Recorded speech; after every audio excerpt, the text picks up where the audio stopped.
तस्वीर कहानी दी हुई तस्वीर गौर से देखें और इनसे मुत्तल्लिक एक दिलचस्प कहानी लिखें।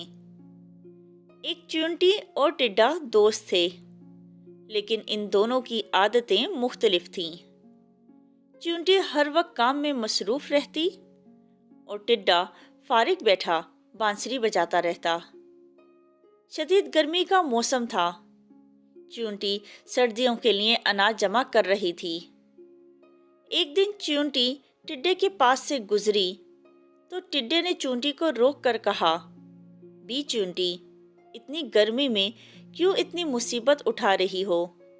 चींटी ने कहा, मैं सर्दियों के लिए अनाज जमा कर रही हूँ, क्योंकि सर्दियों में बाहर निकलना मुश्किल होता है। मेरी बात मानो, तुम भी खाने के लिए चीज़ें जमा कर लो। टिड्डा मुस्कुराया और बोला, बी चींटी, मैं तो गाना गाने में मसरूफ़ हूँ, मेरे पास वक्त नहीं। तुम जाओ अपना काम करो। कुछ दिन बाद मौसम बदल गया और शदीद सर्दी ने हर चीज़ को अपनी लपेट में ले लिया। कोई घर से बाहर नहीं निकलता था। एक रात टिड्डे को भूख महसूस हुई और वो खुराक की तलाश में इधर उधर घूमने लगा, लेकिन उसे खाने के लिए कुछ ना मिला। टिड्डा चींटी के पास गया और दरवाज़ा खटखटाया। चींटी ने थोड़ा सा दरवाज़ा खोला और टिड्डे से पूछा, इतनी सर्दी में तुम यहाँ कैसे? टिड्डे ने कहा, मुझे भूख लगी है, कुछ खाने को मिलेगा?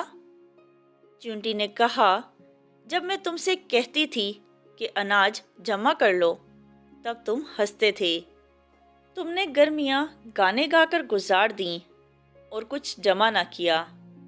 अब जाओ, जाकर नाचो और सर्दियाँ गुजारो। चींटी की बात सुनकर टिड्डा रोने लगा और इसने चींटी से माफ़ी मांगी। चींटी ने टिड्डे को माफ़ कर दिया और कहा, अंदर आ जाओ, मैं खाना देती हूँ।